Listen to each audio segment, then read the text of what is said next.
Rendez-vous sportif sur Matin Libre Télévision. Mesdames, Messieurs, il sera essentiellement question de l'exploit du Bénin. Les Béninois se sont donc qualifiés et participeront donc bientôt au championnat du monde en Australie. Nous parlerons également de la fin en apothéose des phases préliminaires de la Move League Pro de handball avec le sacre de Énergie Handball Club, dont le président sera avec nous, mesdames, messieurs, avant de faire ce tour d'horizon avec nos invités, avec les différents panels de discussion. Nous aurons, mesdames, messieurs, à suivre dans quelques instants l'Actu Sport. Je vous installe.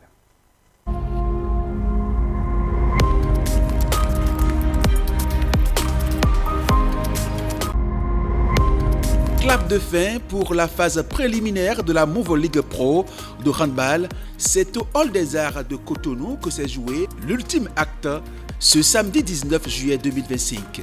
À l'arrivée, Énergie Handball Club et académiciens décrochent leur ticket pour les playoffs où ils rejoignent les 6 cadors déjà qualifiés de la Pro 1. Deux équipes qui s'ouvrent ainsi les portes de l'élite du handball béninois. Bon vent à elles dans la suite de la compétition. Et pendant que les filets vibraient au Hall des Arts, les flèches, elles, fusaient à Sétovie. La 16e édition du championnat national du tir à l'arc a baissé les rideaux également ce samedi. Les hachés de l'Atlantique littoral se sont illustrés avec brio, dominant le classement final avec 16 médailles, 6 en or, 5 en argent, 5 en bronze. Derrière eux, Borgou Alibori complète le podium avec un total honorable de 6 médailles, dont 2 en or. Toujours ce week-end sportif très chargé, direction Kétou, la phase zonale de la 12e édition des Jeux universitaires du Bénin a été lancée en grande pompe. Une semaine de compétition est prévue avec en ligne de mire une grande finale prévue pour le 26 juillet 2025. Une belle opportunité pour les étudiants athlètes de briller, de défendre également les couleurs de leurs universités.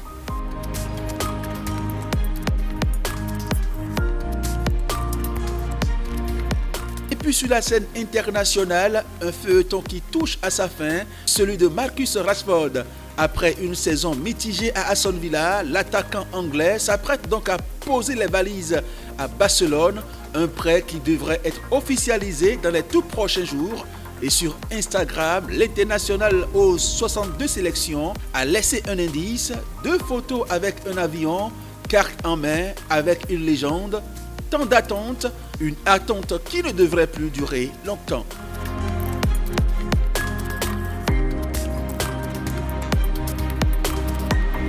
Et voilà pour ce condensé de l'actualité sportive du week-end écoulé. À très bientôt pour d'autres temps forts du sport béninois et mondial. Et voilà, c'était donc le tour d'horizon de l'actualité sportive du week-end écoulé sur Matin Libre Sport. Mesdames et messieurs, pour un complément, je l'annonçais donc dans les titres, c'est une première historique pour le Bénin sans précédent. La paire masculine de beach volley a décroché au terme du championnat discuté donc au Maroc, au championnat d'Afrique donc de beach volley, une qualification. Le Bénin s'apprête donc à participer donc à la compétition au plan international. Et pour parler de l'exploit du Bénin au championnat d'Afrique de beach volley, j'ai avec moi celui-là même qui a tout concocté, qui a tout coaché et qui a coaché la paire masculine de beach volley, coach Tabé. Bienvenue donc à ce numéro de Matin Libre Sport. Bonsoir monsieur le journaliste et merci pour l'invitation. Voilà, vous venez donc du Maroc avec la qualification pour la Coupe du Monde de beach volley. Parlez-nous un peu de comment cela s'est passé, cette qualification. Merci beaucoup monsieur le journaliste, merci de nous avoir permis de venir exprimer toute notre gratitude et notre joie. C'est vrai, on a vraiment participé à cette campagne africaine de beach volley au Maroc. Et comme vous venez de bien le dire, tout s'est très bien passé. On est revenu avec une qualification historique. Est-ce que déjà cela était pressenti? Est-ce que vous, au départ, en quittant le Bénin, vous saviez déjà que cet exploit serait possible? Oui, monsieur le journaliste, très honnêtement et très humblement, c'est vrai, on allait à cette campagne pour améliorer un peu notre ranking. Améliorer, mais pas se qualifier peut-être? Oui, c'est vrai que pour un compétiteur qui va à une grande compétition, c'est d'aller vraiment très loin dans cette compétition. C'est vrai qu'on y allait, c'était pour tout au moins faire partie des 10 premiers, des 10 premières nations du beach volley africain. Donc, effectivement, puisque en allant, on était 17e, on était classé 17e. Mais on avait cette envie de beaucoup mieux faire. Et bon, effectivement, tout nous a vraiment bien souri et on est revenu avec une qualification. Quel a été le tournant, le moment décisif de cette compétition où vous avez vraiment cru que voilà, vous pouviez donc décrocher, titiller donc les grands et décrocher la qualification pour le Bénin? Oui, très belle question, monsieur le journaliste. C'est vrai que déjà dès le premier match, on avait déjà commencé par très bien se sentir. On avait rencontré effectivement l'Égypte, qui était une très grosse nation de beach volley. Oui. Et effectivement, quand on avait vraiment démarré, on a vu que oui, tout était possible. Déjà dès les tout premiers points, on avait déjà commencé par sentir la confiance en nous. Oui. Et après ce match que nous avons gagné par 2-7-0, sans appel, cela nous a vraiment donné des idées et on a vraiment cru. On s'est dit, les 2 prochains matchs qui restaient, à savoir le Burundi et le Ghana, qu'il fallait forcément faire quelque chose, un grand coup. Et les joueurs que vous venez de sortir, les noms dont vous venez d'appeler, à savoir Yakubu Daouda et Towayon Tobi, ont vraiment mouillé le maillot, comme on le dit. Et tout s'est bien passé au premier tour. Et la qualification est venue au bout du tunnel. Et le beach volley, voilà, beaucoup ne maîtrisent pas cette discipline-là. Comment est-ce que vous pouvez nous la décrire rapidement? Oui, c'est vrai, le beach volley, c'est une discipline. Ça fait partie du volleyball en général, parce que le volleyball, on appelle le volleyball à 6, qui est le volleyball indoor, et le beach, c'est le volleyball qu'on joue à la plage.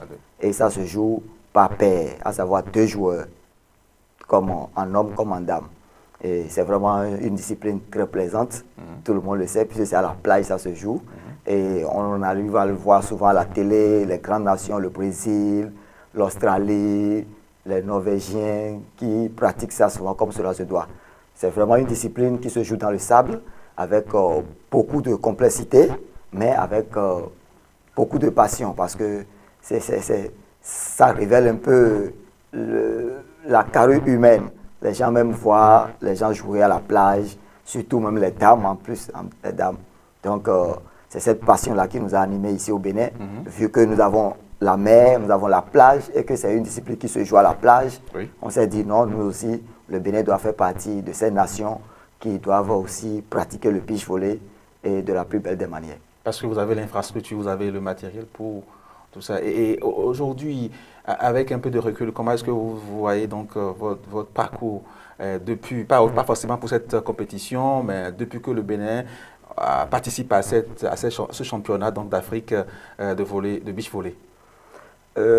Parlant du parcours, je crois que nous devons vraiment remercier le président de la fédération et son comité exécutif qui, dès leur prise de fonction, ont vraiment mis un accent sur le beach volley.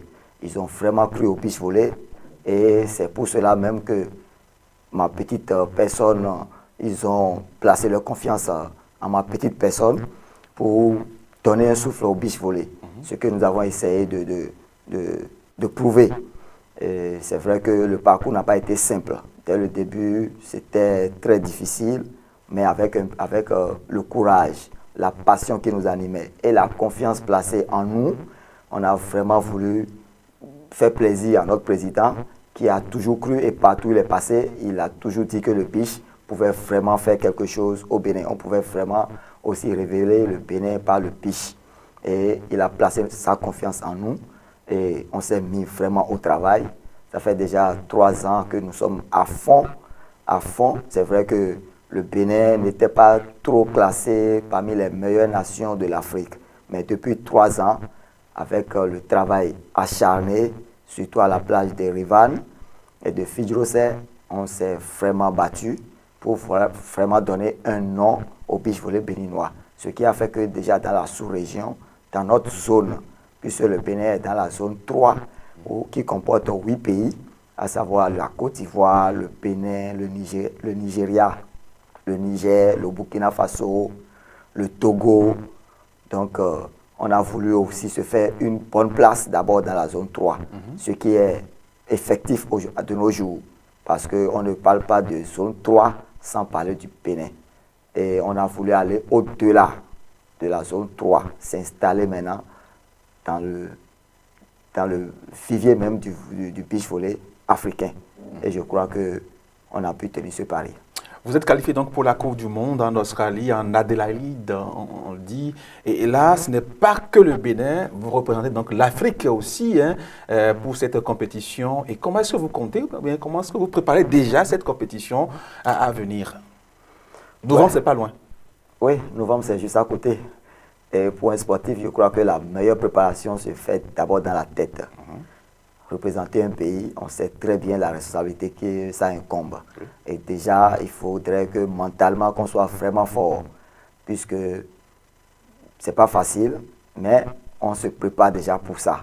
On se prépare pour ça. Et le ministère, la fédération, essaye déjà de vraiment prendre le taureau par les cornes. Donc, une bonne préparation sera faite. Déjà, le plan est déjà concocté et je crois que... Sans travail des secrets, parlez-nous un peu de votre plan de préparation. Oui, bon, tout le monde sait que pour se préparer pour une Coupe du Monde, il faut vraiment sortir, il faut aller se tester ailleurs avec les grosses nations. Il y a des matchs amicaux en préparation. Exactement, il y a des matchs amicaux qui sont vraiment programmés et des matchs amicaux sur le plan africain et aussi au plan mondial également, parce que vous irez donc compétir avec les grands du monde. Les grandes nations, donc il va falloir aussi aller déjà commencer par s'acclimater, comme on le dit, et commencer par prendre le pouls. Et je crois que je laisse cette priorité, cette prérogative à la fédération de pouvoir vous informer sur ces détails-là. Est-ce que vous comptez changer des éléments de l'équipe ou bien on ne change pas une équipe qui gagne, c'est vous? Oui, effectivement, cette question, on me l'a déjà posée, oui. C'est pas une équipe qui va, c'est un pays qui représente... oui, mais les éléments qui composent cette équipe. Donc les éléments, oui.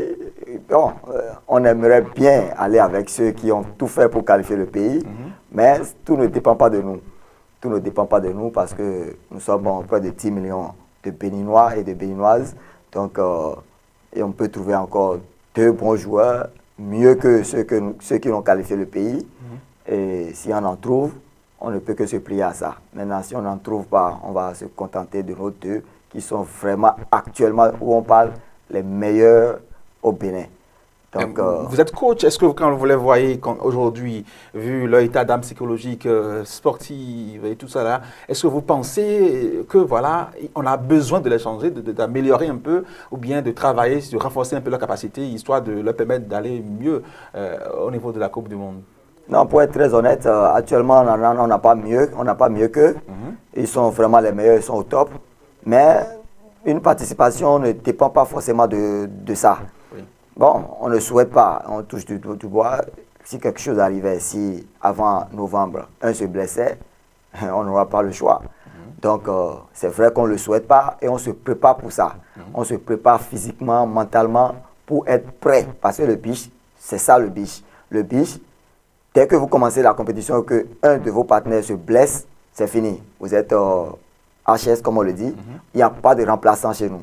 Il n'y a pas de remplaçant. Donc, vous évoluez 1 contre 2 au cours du match? C'est même impossible. On est d'office forfait. On est disqualifié. On annule le match? On n'annule même pas le match. C'est l'équipe adverse qui remporte le match. L'équipe adverse remporte le match. Dès que vous avez un joueur qui est blessé, c'est fini. Vous avez perdu le match. Et le match qui suit, s'il n'est pas rétabli, ainsi de suite, jusqu'à ce que vous finissiez peut-être dernier ou... Donc malheureusement c'est ça. Et on se prépare vraiment pour ça. C'est ce qui fait que le beach est vraiment difficile parce qu'il faut vraiment se préparer physiquement et maintenant prier, croiser tous les doigts que tout se passe très bien. Voilà, nous avons aussi tendu notre micro à votre président, le président de la Fédération béninoise de volleyball, M. Ali Yaro. Il est aussi très heureux, très content et nous allons le suivre. C'est avec grande joie que nous avons accueilli cette première-là, c'est-à-dire la qualification de notre équipe nationale senior homme de beach volleyball pour les championnats du monde. Ça va se dérouler à Adélaïde en Australie en novembre prochain, plus exactement du 14 au 23 novembre prochain. Alors, cette qualification n'a pas été aisée parce qu'il fallait passer par une phase continentale. Et qui dit beach volleyball, ce n'est pas forcément le Bénin d'abord, même au niveau de la zone 3, parlant de beach, c'est d'abord le plus souvent le Ghana, le Nigeria, puis après le Niger. Et bien donc, en allant au Maroc pour les qualificatifs, et grâce au soutien de l'État, c'était dans un premier temps, pour nous, il fallait améliorer notre classement, parce qu'il y a un an, nous étions, je crois, 12e africain, donc il fallait participer d'abord pour améliorer notre classement. L'objectif, c'était le top 8.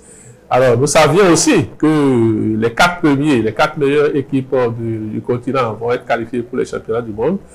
Et donc, c'est ce qui a certainement motivé les athlètes qui, après le tirage au sort, se sont retrouvés dans un groupe qui contenait l'Égypte, le Burundi et puis le Ghana. Des équipes qui nous ont toujours battus. Parlons de beach volleyball depuis un certain nombre d'années. Mais les Guépards n'ont pas tremblé. Ils ont battu l'Égypte 2-0. Ils ont battu le Burundi 2-0. Ils ont battu le Ghana aussi 2-0. Et se qualifiant ainsi directement pour les week-ends de finale où ils ont pu éliminer, c'est vrai que ça n'a pas été vraiment facile, mais 2-0 quand même, et donné au Nigeria, le grand voisin d'à côté. Et bien, malheureusement, les Béninois sont tombés face au Maroc et au classement final occupaient la 5e place. Mais du fait que le Maroc avait eu à présenter 2 équipes pour cette compétition, c'est eux qui organisaient 2 équipes, alors il est question que pour les championnats du monde, c'est un pays, une équipe par pays. Ben donc la deuxième équipe Maroc a été éliminée et le Bénin est remonté à une 4e place qualificative pour ces championnats du monde. C'est vraiment heureux pour ces jeunes-là qui, depuis 3-4 ans, se sont vraiment battus dans le sable. Et Tokoyo Tobi et Yakubu Daouda, qui ont gravi des échelons, qui ont éliminé peu à peu certaines équipes africaines sur leur chemin. Et c'est tout heureux que vraiment ils puissent représenter le Bénin pour cette compétition-là. Nous savions que ça allait arriver un jour. Nous ne savons peut-être pas que ça allait arriver aujourd'hui. C'est clair qu'un jour, vu l'ascension, vu la progression des athlètes par rapport à cette discipline, on s'attendait à ça quand même un jour. Ben écoutez, c'est arrivé aujourd'hui, nous n'allons pas cracher sur ça. Voilà le président de la Fédération béninoise de volleyball, coach Djawal. Ça fait quoi de voir son président très heureux après un résultat positif qu'on ramène? Ça fait vraiment plaisir. Ça fait plaisir puisqu'il a eu confiance en nous et on vient de lui retourner la monnaie de sa pièce. Et ça fait vraiment plaisir de savoir qu'on a pu accomplir cette tâche noble qu'il nous a confiée. Et c'est tout bénef, quoi.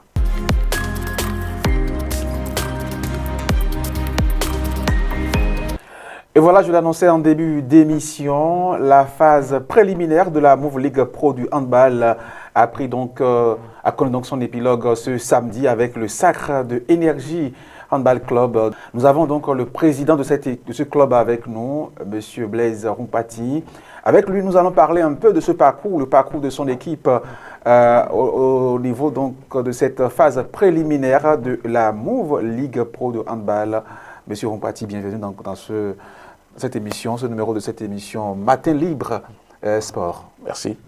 Voilà. Merci à vous. Bonsoir. Vous êtes le président, l'un des présidents les plus heureux. Donc après cette phase préliminaire de la Move League Pro, votre club est désormais parmi les élites, parmi l'élite donc du handball béninois et jouera donc le play-off. Quels sont déjà là vos sentiments? Un président heureux et satisfait déjà, ou bien un président heureux et insatiable? Ben, je peux dire un président heureux. Je préfère ne pas dire que je suis insatiable, mais déjà c'est d'abord un premier cap qui vient d'être franchi. Donc il faut dire que d'abord au début du projet, c'était d'abord d'intégrer l'univers du handball, puisque nous avons une société sportive à la SBE qui s'appelle Énergie du Bénin. Donc, il y avait d'autres disciplines comme le basket, le volley et le football, mais il n'y avait pas le handball.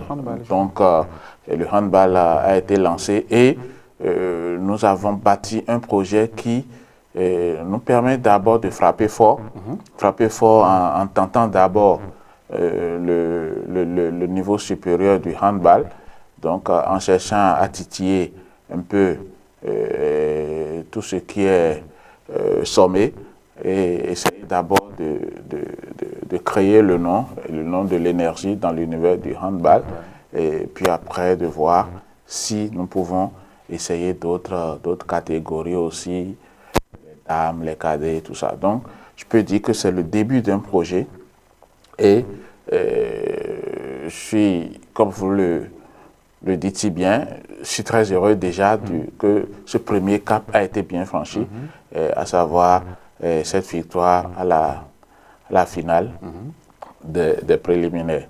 Donc, nous pouvons dire que nous sommes fiers de rejoindre les grands, avec tout le respect que nous leur devons aussi. Vous irez les titiller? Oui, les titiller, bien sûr. Avec humilité, bien sûr, comme je le remarque dans vos propos. Oui, on a remarqué déjà à l'entame de cette phase-là, un club qui a démarré avec fanfare, avec déjà des scores. On a déjà vu, on a assisté donc à ce 30-14, je pense, face à Asso Volcan. On a vu déjà beaucoup d'engagement, de la qualité. Comment ça se fait donc le travail au niveau de ce club que vous trouvez déjà jeune, mais qui peut déjà aller manger avec les grands? Oui, c'est vrai, l'ambition au début, c'était très fort. C'est notre première participation, mais nous avons vraiment voulu frapper fort. Vous avez mis les moyens? On a mis les moyens, malgré les difficultés, bien sûr, on a mis les moyens. On a eu la chance d'avoir un encadrement technique très pointu. Et on a mis en place un staff à qui on a laissé toute la main. Je peux dire que il n'y a pas eu trop de perturbations ni d'intrusions. Donc, on a laissé la main au staff de faire le recrutement. Vous n'avez pas eu un parcours de riche, parce que quand on parle de SBE, c'est beaucoup de moyens aussi, beaucoup d'argent. Non, non. Contrairement à ce que certains peuvent penser, au contraire, même, nous sommes même en difficulté, parce que nous avons lancé ce projet sans notre propre budget. Et il faut remercier M. Niquez Antonio, remercier aussi le directeur général de la SBE, qui ensemble ont dit il faut lancer d'abord, il faut y aller d'abord et corriger les difficultés et après. Donc, disons que c'est la saison prochaine qu'on peut dire que nous sommes vraiment riches. Donc, cette saison, vraiment, on a essayé de voir ce qu'on peut faire et on a colmaté les brèches pour voir comment lancer les garçons. Et comme je le disais, le recrutement a été fait, on a anticipé très tôt. Je peux vous dire que les préparatifs ont commencé depuis janvier. Ouais, depuis janvier déjà, on avait déjà le statut de l'équipe. Il y a eu des préparations, des matchs à Lomé, il y a eu des matchs amicaux ici à Cotonou, il y a eu beaucoup de temps de préparation, 5 jours d'entraînement par semaine. Tout le matériel a été mis à leur disposition. Ce qui reste, c'est que nous avons certainement manqué d'un grand management au niveau de ce qui est administratif, parce qu'il faut dire que ce n'est pas facile. C'est pas facile pour nous de rapidement rattraper certains détails. Nous sommes en train de faire certains réglages maintenant pour que Énergie Handball Club puisse être complètement stable et entamer les playoffs dans de bonnes conditions. Avant d'aborder donc les playoffs avec vous, on a vu cette nouvelle formule de championnat avec la Fédération béninoise de handball. On a vu la présidente de la Ligue Pro nous expliquer un peu cette nouvelle formule. Comment vous l'avez trouvée? Elle disait que c'est pour mettre plus en jambe les joueurs, pour que les clubs béninois soient plus compétitifs. Comment vous trouvez cette formule-là? C'est une expérience, c'est une première aussi à leur niveau. Et comment vous la jugez? Qui s'y frotte s'y pique, parce que là, j'avoue que si vous êtes un club et vous n'avez pas d'effectifs, vous n'avez pas d'engagement, vous ne pouvez pas tenir. Oui. Vous voyez le rythme, vous étiez dans les tribunes et aussi au Hall des Arts sur ce plancher. Oui. Vous devrez constater que les clubs enchaînent beaucoup de matchs rapidement. Voilà. Donc, il faut être vraiment un club compétitif pour pouvoir tenir. Moi, je trouve cette formule très bien. Et d'ailleurs, ça permet à ce que les clubs soient éprouvés, les joueurs soient éprouvés, les staffs techniques soient éprouvés, et que nous puissions aussi avoir ce que je peux appeler du contenu pour le championnat. Okay. Donc, mais attention, si un club n'était pas bien préparé, je ne pense pas que le club puisse tenir. Okay.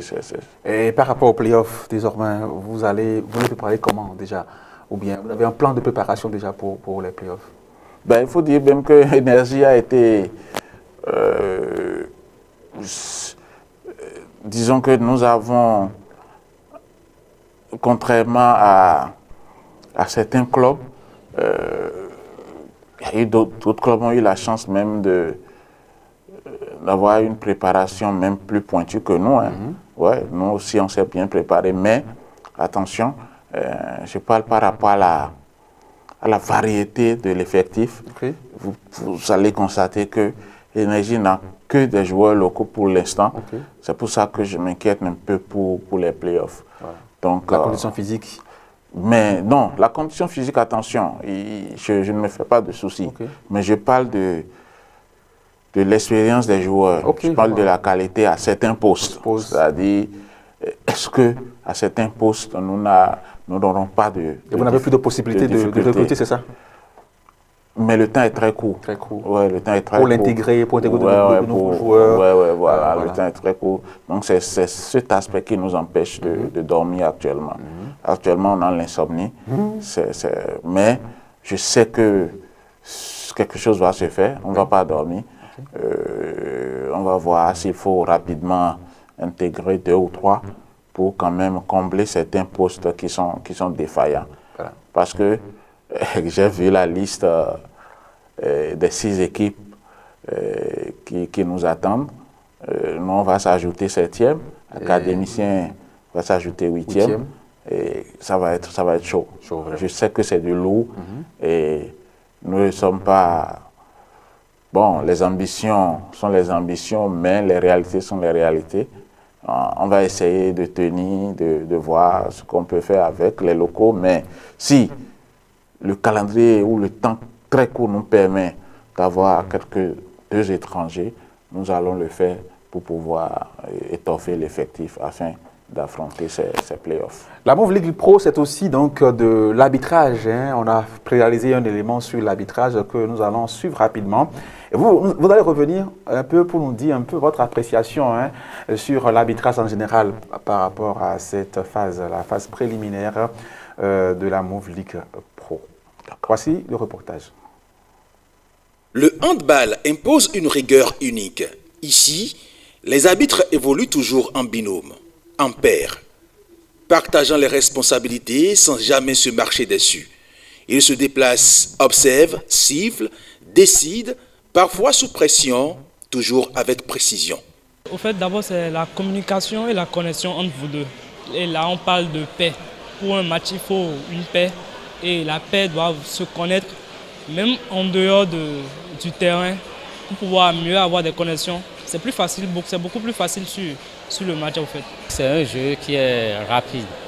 Et il a beaucoup de mouvements, il a de la vivacité dedans. Donc, ce qui fait que le jeu est arbitré par une paire d'arbitres, c'est-à-dire 2 arbitres à la même fois.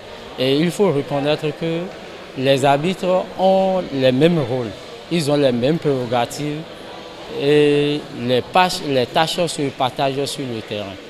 Tel que le code recommande aux arbitres, c'est-à-dire lorsque vous prenez des décisions contraires, le code nous exige à ce qu'il y ait une concertation entre les arbitres pour prendre une meilleure décision. Parmi eux, Sabine, une femme dans un univers souvent masculin. Elle arbitre des matchs à haute intensité sans trembler. Pas de passe-droit, pas de traitement de faveur. Elle impose sa rigueur, son autorité et son amour pour ce sport. J'ai été handballeuse. J'ai joué pendant quelques années. Et comme le sifflet, quand tu siffles, c'est bon là. Bon, moi, j'ai d'abord pris pour le moment le sifflet là-bas. Je me sens mieux parce que j'aime prendre les décisions sur les matchs. Ça me rend fière moi-même. C'est nous qui prenons les décisions sur le terrain. Ils sont censés de nous suivre. Ils ne peuvent pas nous intimider. Ils ne peuvent pas. Parce que s'il fait, il y a des sanctions que lui-même il va prendre. Et ça, c'est pas bon pour lui. Le chemin n'a pas été simple. Beaucoup ont commencé par la passion, parfois sans repère, avec des débuts hésitants.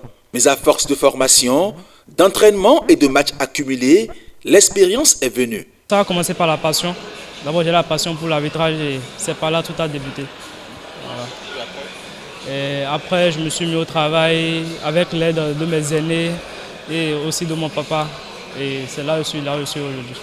Mon premier match, c'était lors du championnat scolaire à Porto-Novo. C'était un match de catégorie, c'était en 2022. Et c'était des catégories de U16 dans le temps. Voilà. Quel a été le sentiment que tu avais? Bon, c'était le sentiment un peu de joie. J'étais un peu stressé au début parce que c'était majoritairement mon premier match. Donc il y avait aussi le sentiment de stress.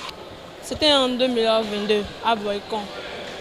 C'était comment? Tu étais comment stressé? Bon, comme c'était pour la première fois là, on était stressés. Beaucoup de choses ont changé.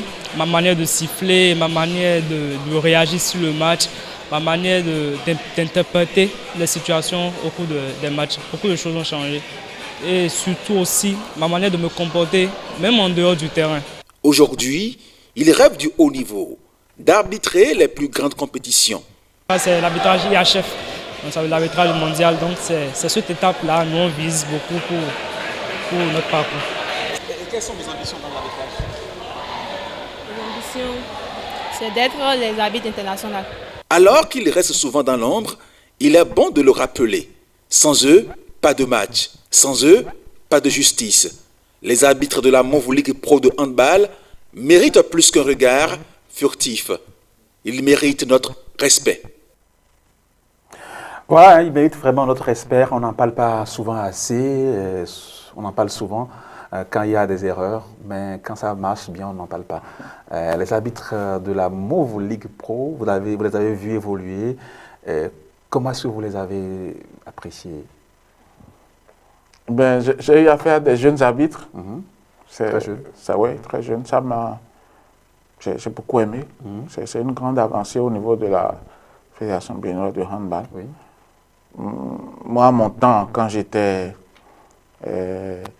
handballeur, quand j'étais aussi dans le métier qui est le vôtre, dans un bon passé, c'était vraiment des vieux arbitres.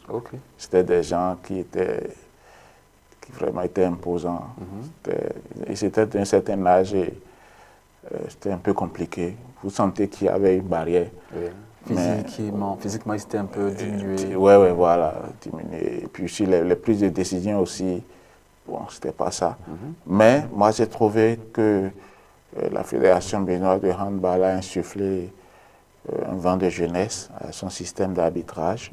Et ça a permis aussi d'avoir des décisions spontanées, des décisions actualisées aussi. Parce que j'ai vécu tous les matchs, j'ai vu tous mes matchs. Bon, parfois c'est dur, hein. Parfois ils prennent aussi mais je trouve qu'ils sont rigoureux. Ils sont rigoureux, des jeunes qui sont très talentueux aussi. Donc, je pense qu'il faut leur donner encore plus de formation. N'hésitez pas à les promouvoir. Et ça permettra à ce qu'ils prennent confiance.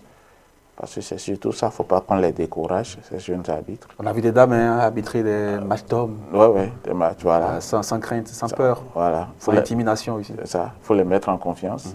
Essayer de les mettre à l'épreuve, de les faire sortir aussi du pays pour voir autre chose, autre réalité, afin de nous ramener de bonnes décisions. Parce que quand ils vont voir d'autres matchs, d'autres réalités, ça permettra à ce que le championnat puisse être riche. Voilà. On parle du projet Énergie Handball Club, vous avez dit que vous n'êtes qu'au début. Et on peut déjà vous juger à quel moment? En combien de temps on peut déjà voir le projet vraiment se dessiner à part entière? Ben déjà, la première étape, c'est ça que nous venons de franchir, quitter les préliminaires et rentrer chez les pros. Oui. Mais sans grandes ambitions, même si là déjà, vous ne réussissez pas à être champion, c'est que bon, c'est de se maintenir. Mission accomplie, on peut dire. Mission accomplie, oui. Se maintenir, rester peut-être dans le Caritas, pourquoi pas. Et pour le titre? Chez l'appétit vient en mangeant. Et pour le titre, vous l'envisagez quand? Mais combien d'années vous l'envisagez? Moi, je parlerai du titre l'année prochaine, parce que la saison prochaine. C'est pas trop tôt pour vous? Je ne pense pas, non, parce que comme je le disais en début de cette émission, je fonctionne là sans mon budget. Donc, si j'ai dès qu'il sera là le budget, vous allez frapper fort. Oui, je vais encore frapper très très fort, ça c'est sûr. Et là, je peux dire que je veux le titre, ça c'est sûr. Mais cette saison, je peux dire que c'est ce qu'on appelle une interphase. Oui, une hibernation. Voilà. Essayer de voir comment s'intégrer, c'est une intégration. Voilà. Donc, on va. Maintenant, la suite du projet, c'est d'avoir les dames, organiser le handball féminin. Et la phase qui suit, c'est les moins de 15 ans. Et ça permet de préparer la relève pour ne plus avoir affaire à des joueurs parfois un peu vieux, un peu lourds à gérer du point de vue. Vous n'aimez pas la vieillesse dans le sport?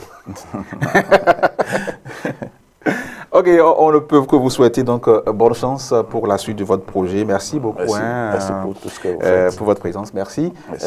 Un dernier mot pour conclure cette émission. Avec vous, on va conclure. C'est d'abord